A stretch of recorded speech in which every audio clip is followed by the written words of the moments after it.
Good evening and welcome.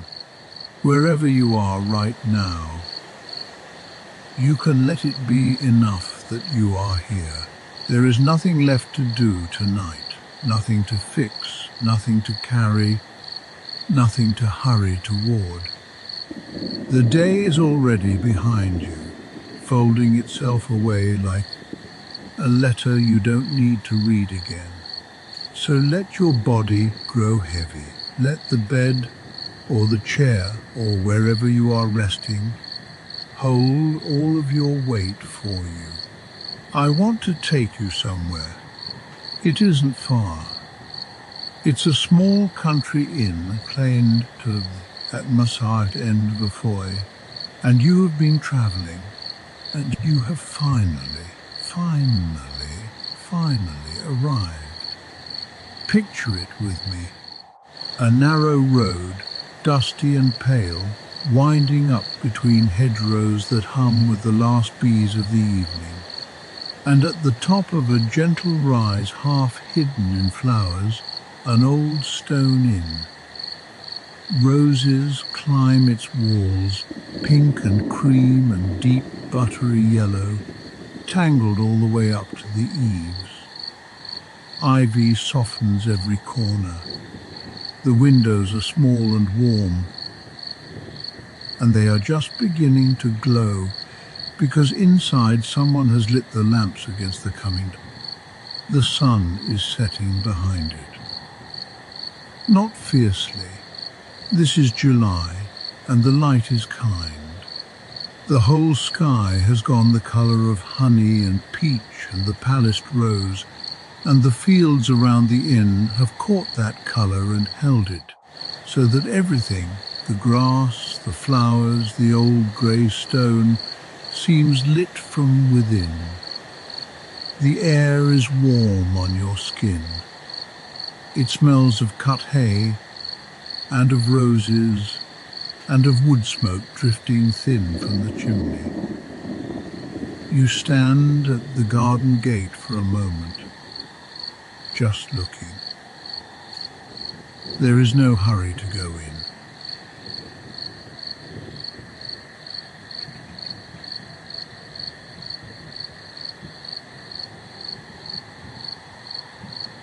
Someone has set a place for you in the garden. A small wooden table, worn smooth by years of evenings, and a chair with a cushion faded soft by the sun. There is a glass waiting for you, cool to the touch, beaded with the day's last warmth. And you sit. You let yourself sit. The lanterns are being lit one by one along the garden path. Little glass lanterns, each with a small, honest flame inside, and as the sky deepens they begin to matter more, glowing amber against the blue. Moths come to them and turn their slow, patient circles, in no hurry, going nowhere. Just as you are going nowhere now, the crickets have found their rhythm. It rises and falls, like something breathing in the grass. And without meaning to, your own breath begins to match it. Slow in, slow out. There is nothing you need to do but this. Above the rooftop, the very first star has come out. Just one, for now, hanging low and bright over the chimney. You notice it the way you notice small, kind things when you are tired.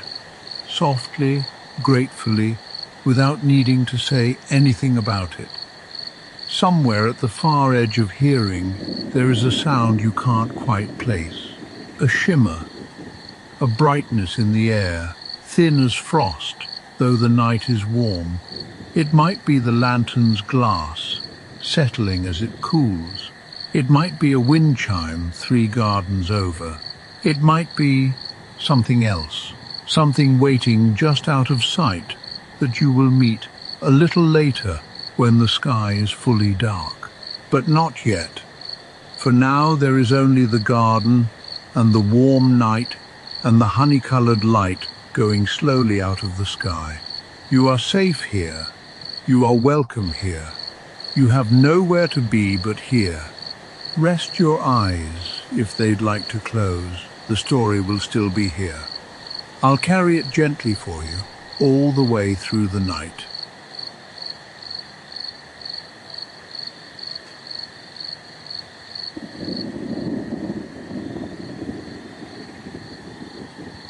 The night has come all the way down now, deep and warm and blue.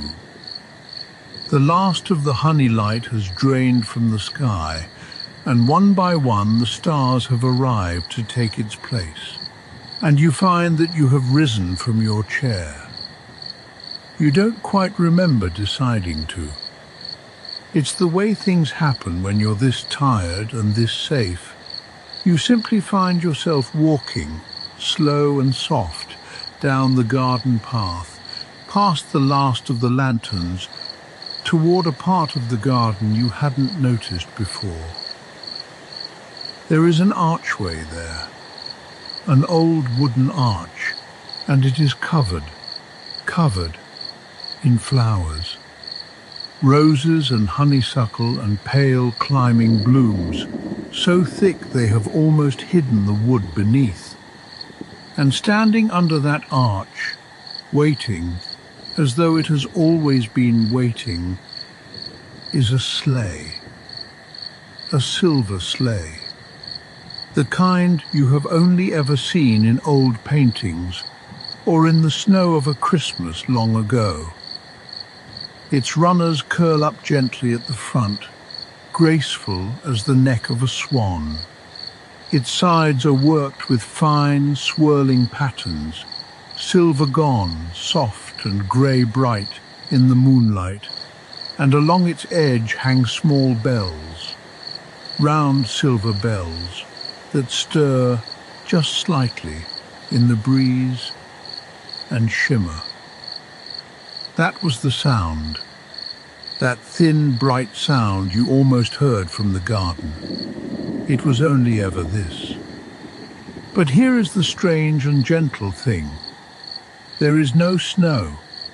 It is July, and the grass beneath those silver runners is warm and green and dry, dotted with clover. A sleigh in high summer, waiting under a garden arch full of roses. And somehow it doesn't feel wrong at all. It feels like a secret the summer has been keeping, just for tonight, just for you.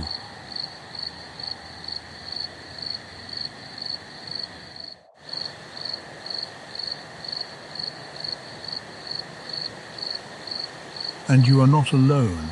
Beside the sleigh, so still and quiet that at first you took him for part of the shadows, stands an old man. He is dressed for a cooler night than this one. A soft grey coat, a scarf worn loose and easy, gloves tucked into his pocket. His face is deeply kind, lined and gentle and unhurried, with eyes that have the same warm light in them as the little lanterns along the path. When he sees you looking, he smiles. He was expecting you. There you are, he says, softly, as though you were only a moment late and it doesn't matter in the least. He is, he tells you, a keeper of Christmas. Not the loud and bright Christmas of December. That one looks after itself, he says, with all its lights and its crowds and its snow. No, he keeps the other Christmas, the small, quiet one, the one that has to be looked after all year round, in out-of-the-way places, so that it never quite goes out. And every summer, when the nights are warm and the world is soft and half asleep, he goes to check on it, just to make sure the little flames are still burning in the small places where they're kept.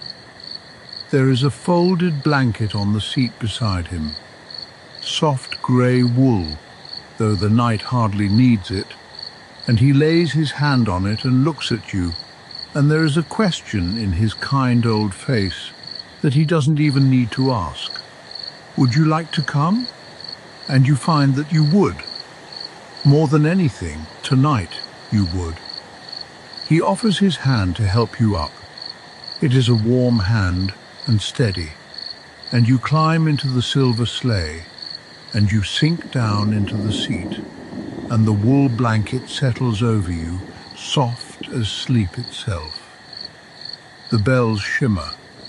The old man takes his place beside you, and somewhere ahead, in the warm dark, the whole summer night is waiting to open like a door.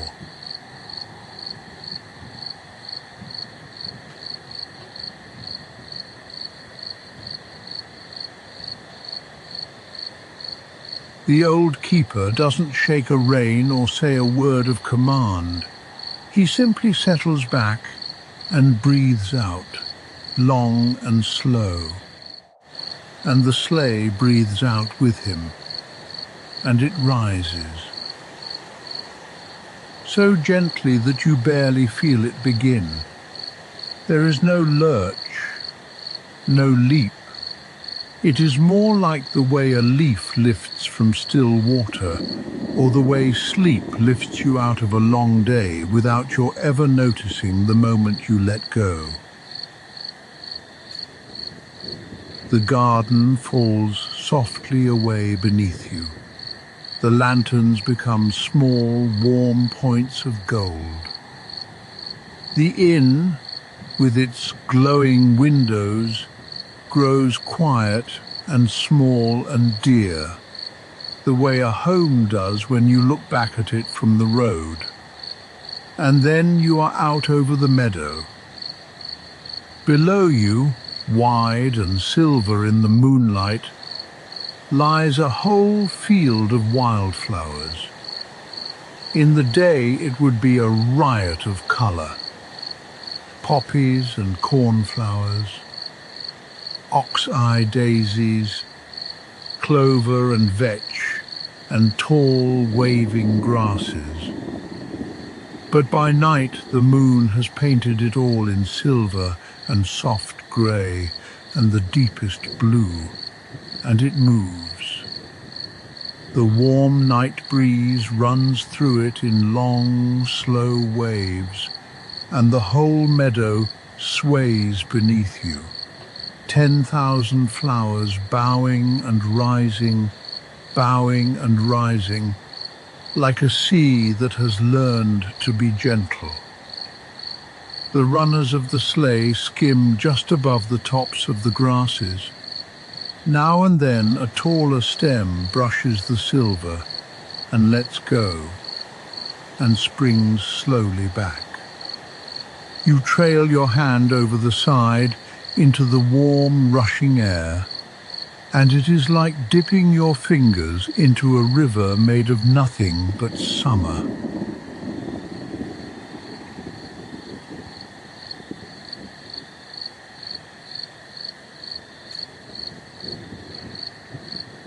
Higher now, but so slowly, so kindly, that you feel no fear at all, only a deep and floating ease. The ease of being carried by something that has done this 1,000 summers and will do it 1,000 more. From up here the meadow is a great silver page written over with the wind. You can see the shape of it now, the way it dips into a hollow where the mist has gathered, pale and slow like breath on cold glass. The way the old stone walls run across it, dividing field from field, soft grey stitches in a quilt laid over the sleeping land, and far, far ahead, so faint they might be low stars, the first small lights of a village. Waiting. The keeper points, without hurry. That way, he says, quietly. There's someone I look in on every year. He doesn't explain more than that. He doesn't need to. You are beginning to understand that the whole night will be like this. Small, quiet errands of kindness, one after another, with nothing urgent in any of them. Wayne Neuengelchen slowed in a vine. The sleigh turns, gentle as a thought, and the silver trail behind you curves across the meadow like the sweep of a slow hand. The air is warm, the blanket is soft, the bells shimmer once, and then are still. And you settle deeper into the seat and let the sleeping fields slide by beneath you, and feel your eyes grow heavier with every soft and drifting mile. There is nowhere you have to be. There is only this, the floating and the dark and the warm wind and the old kind man beside you, carrying you on into the summer night.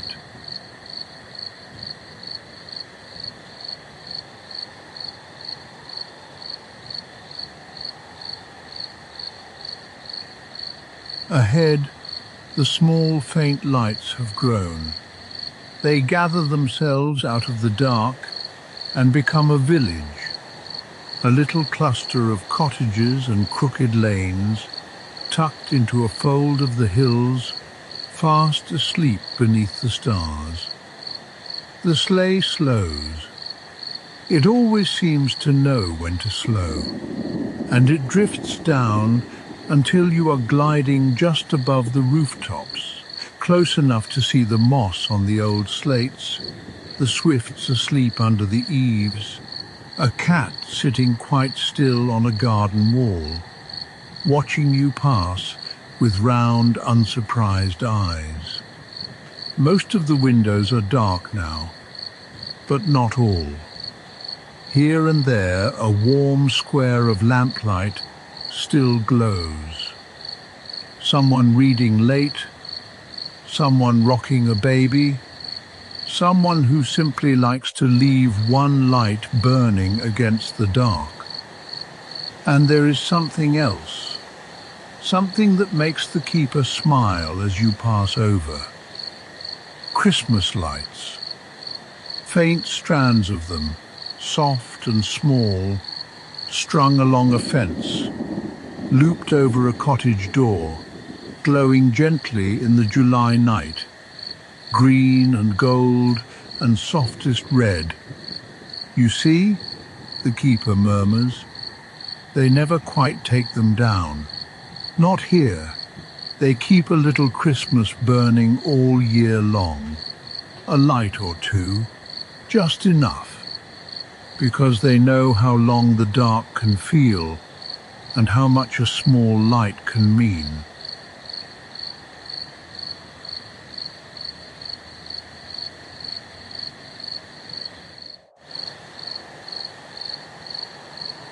You drift lower still, over one particular cottage. Around its door hangs a strand of those small, warm lights, and beneath them, where in winter there might be holly, someone has hung a wreath woven of summer flowers, daisies and cornflowers and trailing green. On the porch, a rocking chair sways, slow and empty, moved only by the breeze. It is the most peaceful thing you have ever seen. The keeper reaches into the sleigh and, without a word, lets something fall, softly, gently, onto the porch below. You don't quite see what it is. A small kindness, a tiny gift, left where it will be found in the morning and quietly wondered at. This is what he does. This is the whole of his work. Ein under sitten, papa melatmer en little long and hun het secondsted orsk of the floor. Part I did verlight many unto hope his hay. And then the sleigh lifts again, unhurried, and the little village of lanterns begins to slip away behind you.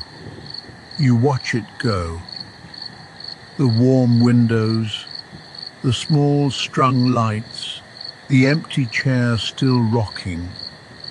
until it is only a soft glow in the dark again, and then not even that. Your eyelids are heavy now, wonderfully, hopelessly heavy. You don't fight it. There is no reason to fight it. The keeper is watching the road ahead, and the bells are quiet, and the blanket is warm, and the whole sleeping world is passing kindly by beneath you. Let yourself sink. Let yourself drift. There are so many more soft miles to come, and I will be here for every one of them.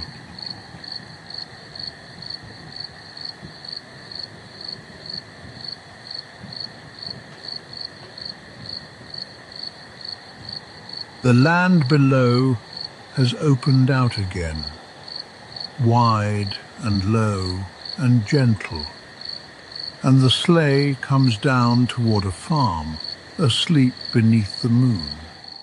There is a great barn, painted red by day but silvered now, its roof pale with moonlight, its wide doors easing softly on their hinges in the breeze. There is a farmhouse beside it with a single warm window and a curl of smoke, thin and blue, rising straight up into the still night air. And all around, in the soft, dark fields, the animals are resting. The sleigh sets down, so light it barely bends the grass in the lane beside the fence. And for a while, for a long, unhurried while, you simply sit and look and breathe. The horses stand together in the near field, heads low, one hoof tipped at rest, their breath moving slow and warm in the dark. Beyond them the cattle have folded down into the grass, great gentle shapes, chewing slowly, their eyes half closed. Somewhere a sheep sighs. A hen shifts on her roost in the barn and settles again. Everything here is at rest. Everything here has laid its day down and let it go. The keeper breathes it in and lets it out, and smiles. "Good," he says softly, to no one. "All's well here. All's quiet."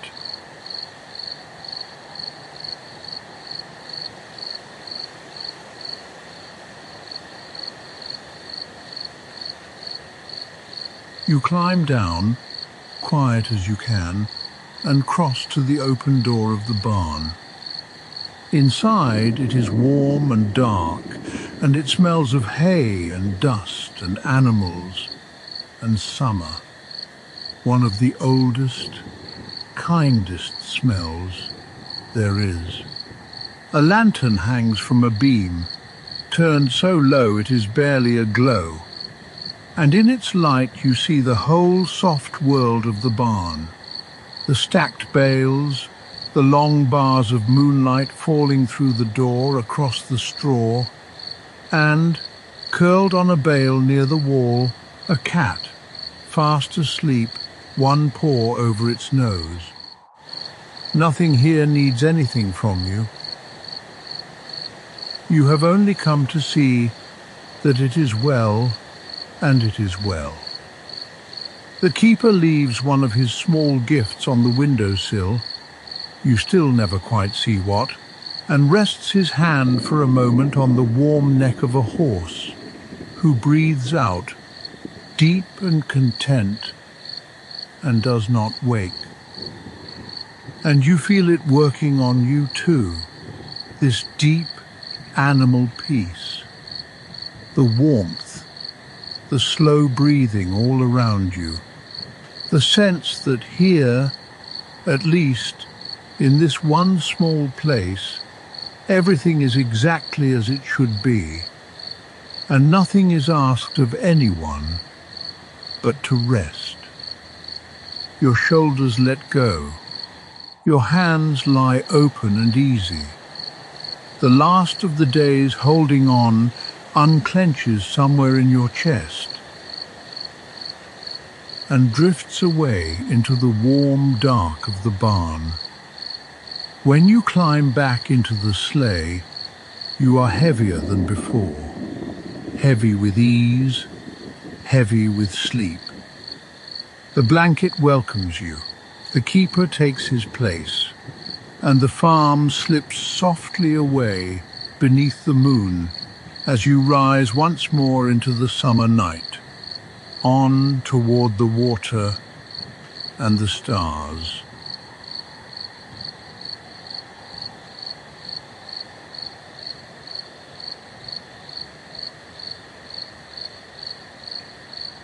The hills gather again, dark and soft, and cradle something between them. A lake, a wide, still mountain lake, and the sleigh comes down to it and levels off and glides out low across the water. It is so still. There is no wind on the lake at all, and the water has become a mirror, a perfect, unbroken mirror, and it holds the whole night sky inside it. Above you, the stars. Below you, the stars again, every one of them hanging in the black water, as though the sleigh were floating not over a lake, but through the very middle of the sky, with heaven above and heaven below, and only you drifting in between. The moon is down there too, round and calm, resting on the surface, and as the silver runners skim the water, they leave the faintest line behind them, a single soft ripple spreading slowly outward, rocking all those reflected stars ever so gently, and then letting them settle again into stillness. Neither of you speaks. There is nothing here that words could improve. There is only the vast, soft quiet, and the doubled stars, and the dark pines standing guard around the edges of the water, and the feeling, deep and wordless, of being very small and very safe, held in the middle of something immense and kind.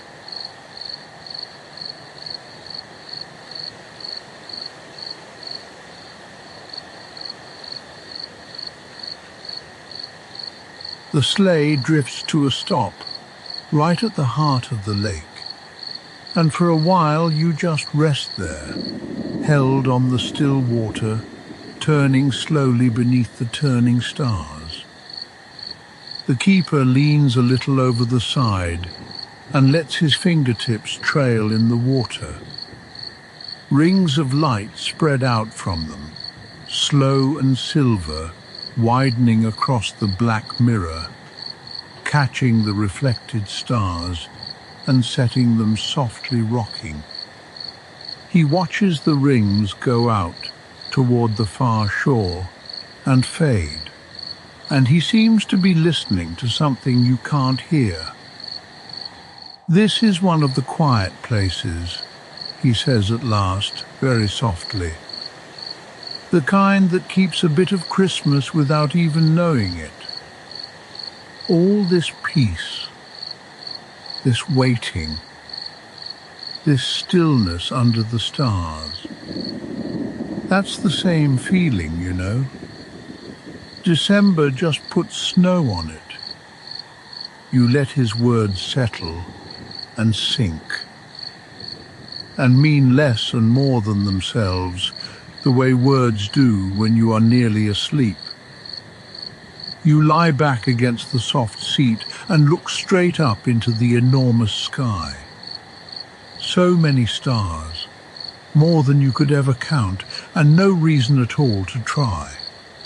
You just let them be there, and let yourself be here, floating between two skies on a warm and windless night.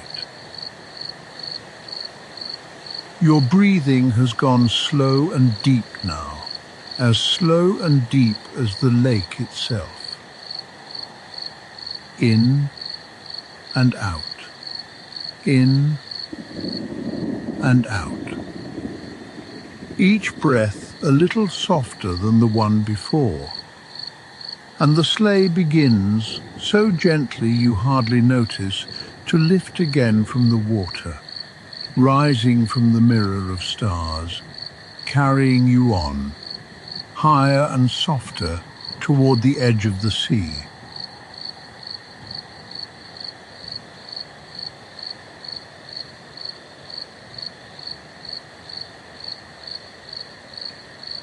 The land ends. You feel it before you see it. The air turns cool and salt and wide. And then the sleigh crests a low, dark headland, and there below you is the sea, calm tonight, endless and calm, breathing slowly against the shore, silver where the moon lies on it, black and soft everywhere else. And out on the very edge of the land, on a dark spur of rock, stands a lighthouse, tall and white and patient. Its great lamp turns slowly at the top, and every few seconds a long, warm beam sweeps out across the water, reaching, touching the far waves, and then swings gently away again and comes back, steady as breathing, faithful as a heartbeat. At the foot of the lighthouse there is a small stone cottage, and in the cottage one window is lit. "He's still up," the keeper murmurs, fond and quiet. He always is. He keeps the light, so no one out there on the dark water is ever quite alone. The sleigh comes down toward the rocks, soft as a gull settling, and the warm beam passes over you, once, and for a moment you are bathed in gold, and then it moves gently on.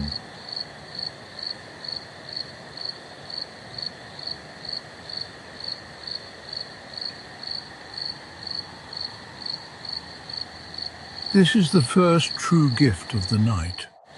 The keeper reaches down beneath the seat and lifts something out. A lantern, a small, plain, beautiful lantern, and inside it burns a warm golden light, steady and soft, that seems to hold a little of every hearth you have ever sat beside. He cups it in both hands for a moment, the way you might hold something alive. "For the ones who keep the light for everyone else," he says quietly, "someone should keep a light for them too." He climbs down, slow and careful on the dark rocks, and crosses to the cottage door and sets the little lantern gently on the step. It glows there, warm and golden against the cool grey stone, waiting to be found. Up in the lit window, the old lighthouse keeper moves, a soft, dark shape against the light, tending his great lamp, never knowing yet that a small one has come to keep him company through the night. And the great beam turns overhead, out across the calm sea, and comes back, and turns again. You watch it from the sleigh, warm under your blanket, and something in you loosens and glows. There is such quiet kindness in it, a light left for the one who tends the light. It asks for nothing. It will simply be there in the morning, warm on the step, and the old man will find it, and wonder, and smile. That is all. That is enough. The keeper climbs back beside you, breathing the salt air, well content, and the sleigh lifts once more from the rocks, and the lighthouse falls slowly behind, its faithful beam still sweeping the dark water, reaching and returning, as you turn inland again toward the soft green hills and the sound of gentle rain.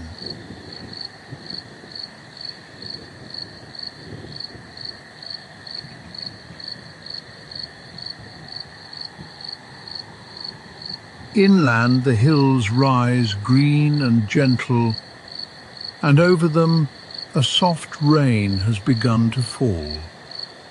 Not a storm, never a storm, not tonight. Just a warm, slow summer rain, the kind that whispers on the leaves and beads on every flower, and makes the whole world smell of green, growing things.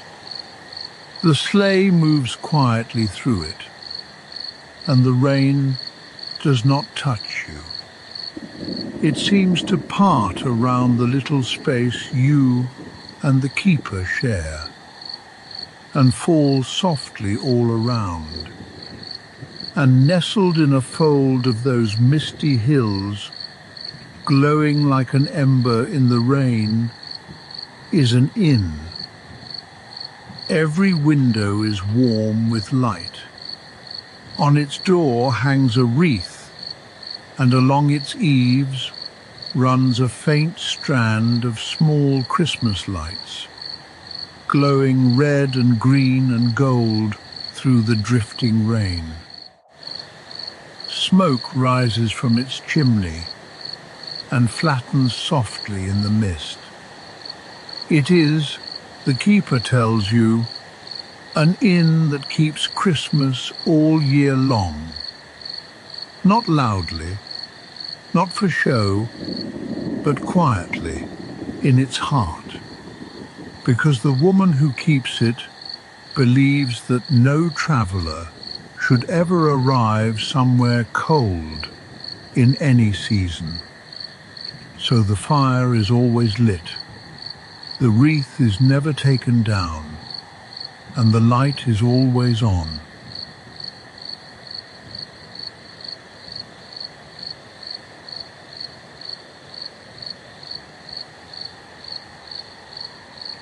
The sleigh drifts close to a window, and through the rain-streaked glass you look into a room so warm it makes your whole body ache pleasantly with the wish to sleep. A fire burns low in a stone hearth, red and gold and settling. Deep old armchairs wait around it, their cushions soft with years. In the corner stands a small tree, quietly decorated. A few soft lights and a scatter of silver. No fuss, just warmth. A reading lamp glows over an empty chair, and on the hearth, stretched out in the firelight, a cat sleeps, deep and boneless and utterly at peace. The keeper leaves his gift here too. A book, this time. You catch a glimpse of it, worn and well-loved, set gently on the seat of the reading chair by the fire, where it will be found and opened and loved again. For the long, quiet evenings, he says softly, a little company, a little Christmas in the middle of July, and you let your eyes rest on that warm room through the soft rain, the fire, the waiting chairs, the sleeping cat, the small bright tree, You imagine, for a drowsy moment, that you are already inside it, that you have come in out of the rain and hung up your coat and sunk into the deepest of those chairs by the fire, and that someone kind has brought you something warm and told you there is nowhere you need to go and no hour you need to keep. The rain whispers on, the fire settles, and you are so warm and so held and so wonderfully, heavily tired. The sleigh lingers a moment longer at the window, letting you keep the warmth, and then lifts away, gentle as a sigh, up through the soft rain and the drifting mist toward a sleeping town and the tower of a silent clock.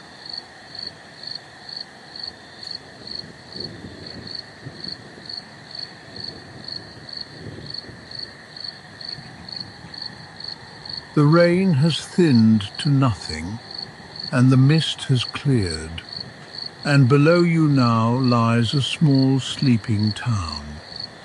Cobbled streets, empty and pale in the moonlight.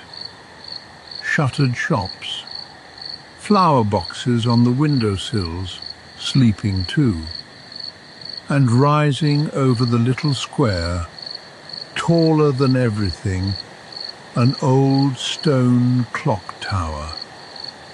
The sleigh drifts up toward it, slow and quiet. The clock face is pale as the moon, and you can just make out its hands. And you notice, drowsily, that they are still. The clock has stopped. Long ago, by the look of it. The town has grown used to the silence where its chiming used to be. They lost the bell, the keeper says softly, gazing up at the dark belfry. Years back, and the tower's been quiet ever since. No chime at Christmas. No soft note over the rooftops on a winter night. He shakes his head, gentle and sad and fond all at once. A town should have a bell, something kind to mark the hours, something to tell them, even in the dark, that time is passing softly and morning always comes.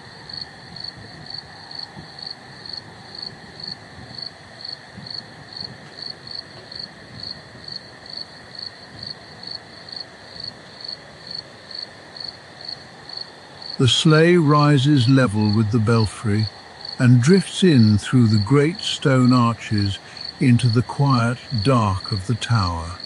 And there is the empty frame where a bell once hung and hangs no longer, just the beam and the hook and the silence. From the sleigh the keeper lifts a bell, a small silver bell, no bigger than an apple, one of the very bells that hang along the sleigh's own edge. He holds it up, and it catches the moonlight falling through the arches and glows. This one can be spared, he says, with a small smile. It's been ringing over a great many summers. It knows how to be kind, and gently, carefully, he hangs it in the empty frame. For a moment nothing happens. The bell hangs still in the moonlight, in the silence, in the sleeping tower. And then the warm night breeze finds its way in through the arches and stirs it, and the bell rings.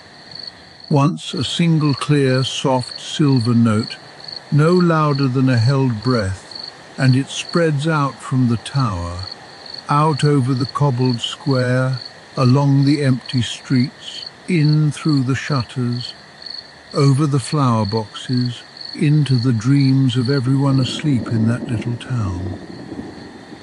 A soft chime, come back after all these years, a little Christmas returned to the dark. You feel it move through you too, that one clear note settling somewhere deep and old inside you, somewhere that remembers being small and safe and carried up to bed. And as the chime fades, so slowly, so softly, you feel yourself fading gently with it, down into the warm seat, down under the soft wool blanket, down towards sleep. The town below sleeps on, a little more peacefully now, beneath its bell, and the sleigh turns quietly away and carries you on toward a valley full of small golden lights.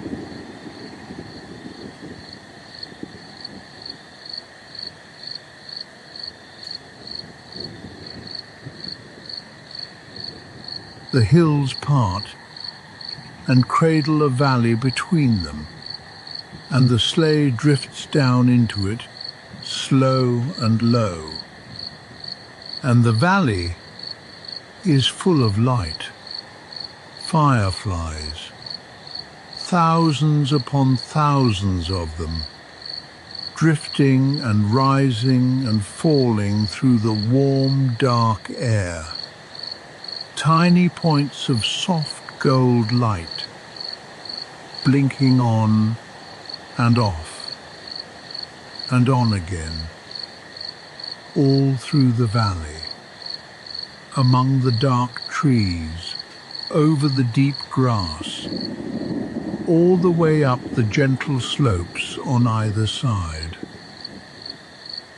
It is as though the stars have come down to rest here for the summer, as though someone has strung the whole valley with the softest, warmest, slowest Christmas lights in all the world, and set them free to float. The sleigh moves gently in among them, and they part around you and drift past on either side, so close you could cup one in your hands, small and warm and unhurried, glowing, dimming, glowing again. They light the keeper's kind old face from below, gold and soft. They settle for a moment on the silver rail and lift away. They fill the whole night with a slow, silent, golden falling.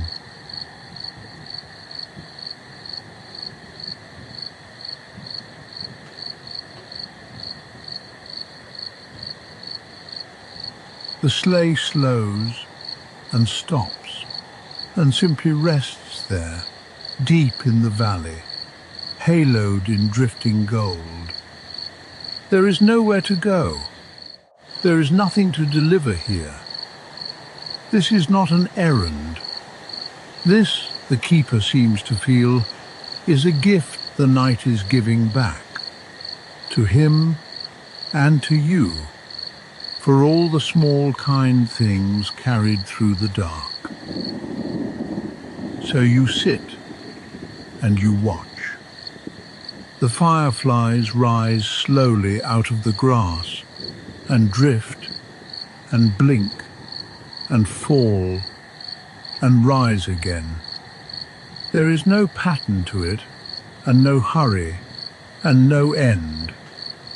It is the most peaceful thing you have ever seen, and you could watch it forever, and it asks nothing of you at all. Your eyes are so heavy now. The little lights blur softly and swim and double, and it hardly matters whether your eyes are open or closed. The gold is there either way, warm behind your eyelids, drifting up and drifting down. Your breathing has gone slow and deep and even. Your body is heavy and warm and held. The blanket is soft, the keeper is near, and the whole valley glows around you, gentle as a nightlight left on by someone who loves you. Let the fireflies keep their slow watch. Let them rise and fall, all through the valley, all through the night. You don't have to watch them anymore. You can let your eyes close all the way now and simply feel the warm gold light around you and drift as the sleigh lifts once more, ever so softly, and carries you on toward one last small window and one last small star.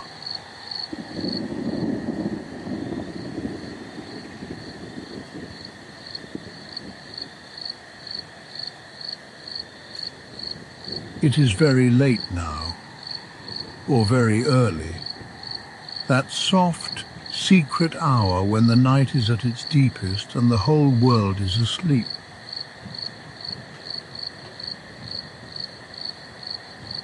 The sleigh drifts down, slow and hushed, toward a small cottage at the edge of a sleeping village, and stops beside an upstairs window where the curtains are drawn softly closed. "A child sleeps here," the keeper whispers. He is whispering now. Everything is whispering now. A child who still believes, who leaves a light on at Christmas for someone who might be cold, and wonders all year long if the magic is still out there in the dark. He smiles so gently. It is. Of course. It is. And tonight we'll leave a little proof of it for them to find.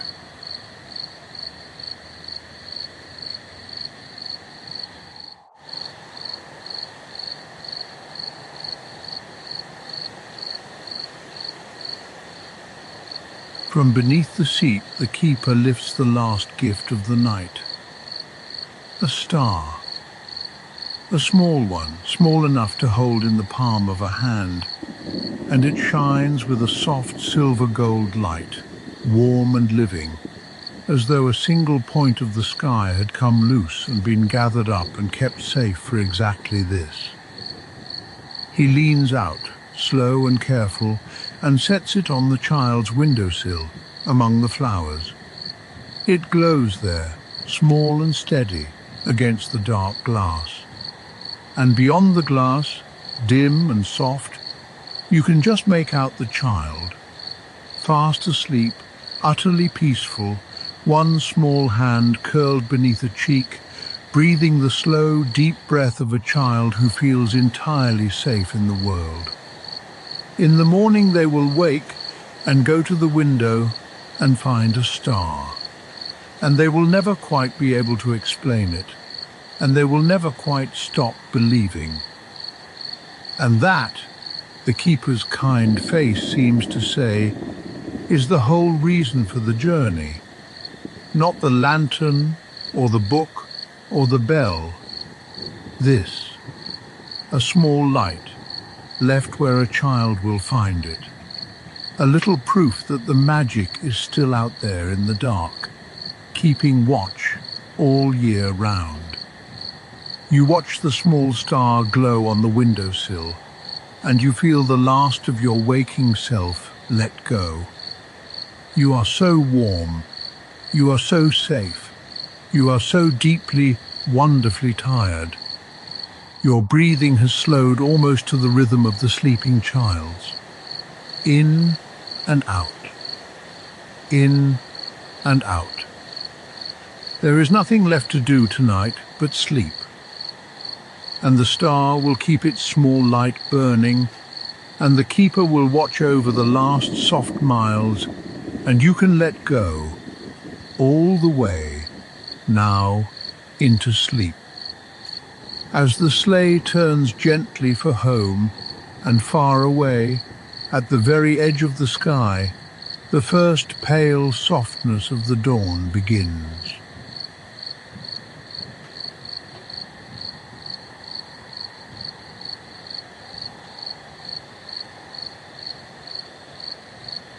The night is nearly over now.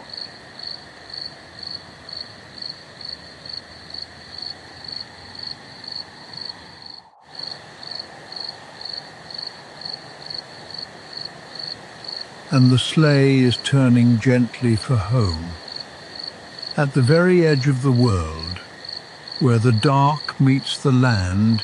The softest light has begun.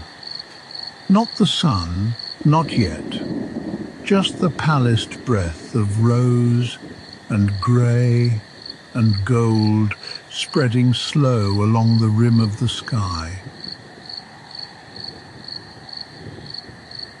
One by one, so gently you could never name the moment, the stars are letting go, fading, growing soft, slipping away into the brightening blue, to rest and to wait for the next warm night.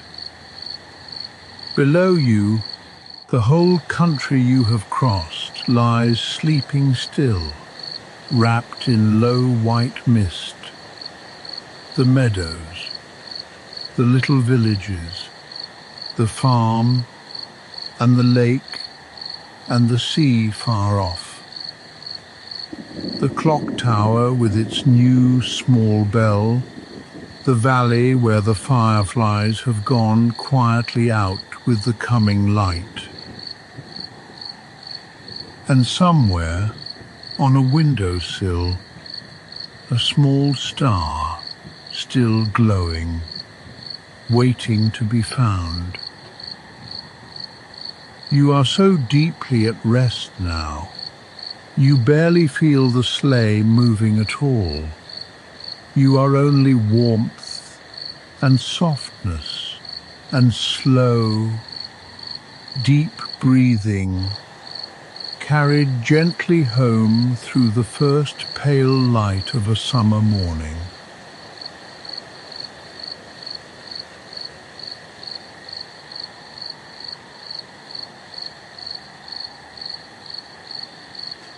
And here is the inn again, the flower-covered inn, on its gentle rise just as you left it, the roses, the ivy, the small warm windows, pale now in the growing light. The sleigh drifts down, slow and soft, and comes to rest beneath the rose-covered arch, exactly where it began. The runners settle onto the dewy grass without a sound. The old keeper looks at you, and his kind, lined face is full of a quiet gladness. The night's work is done. Every small light has been checked and tended and kept. The lantern, the book, the bell, the star, all given, all received, out there in the sleeping dark. And you were there for all of it. Thank you for riding with me, he says softly. Rest now. You're home. You're safe. I'll keep the lights burning all through the year until the next warm summer night. And you don't need to move. You don't need to climb down or say goodbye or do anything at all. You are already sinking softly, deeper and deeper into warmth, into rest, into sleep. The garden is dewy and still around you. The birds are waking, one by one, their songs soft and far away. The sky is turning slowly to gold. Somewhere the small bells shimmer once, very faintly, and are still. Sleep now. You are safe. You are warm. You are exactly where you are meant to be. The summer night has carried you gently all the way to morning, and there is nothing left to do but rest. Good night. Sleep deeply, and sweet, warm dreams.